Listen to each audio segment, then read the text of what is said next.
அவன் அங்கே பாதுகாக்க அந்த கூடாரத்துக்குள்ளே அழைத்து செல்லுகிறதை நாங்கள் பார்க்கிறோம்.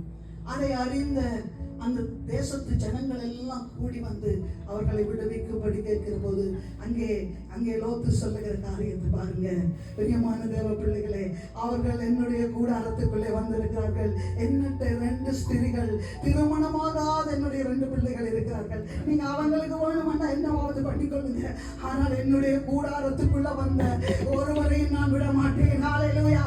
கரங்களை தட்டி லோத்துவான ஒரு மனுஷன் ஹல்லேலூயா தன்னுடைய கூடாரத்துக்குள்ளே வந்த அந்த மனுஷனுக்கு அடைக்கலம் கொடுக்க முடியுமானால், அவர்களை காட்டி கொடுக்க அவனுக்கு உத்தரவு இருக்கவில்லை. ஆனால் பிரியமான தேவ பிள்ளையே, கூடாரம் என்று சொல்லுகிற போது தேவ சபை. எத்தனை பேருக்கு தெரியும் 91வது சங்கீதம் யாரால் எழுதப்பட்ட சங்கீதம்? 91வது சங்கீதத்தை யார் எழுதினது?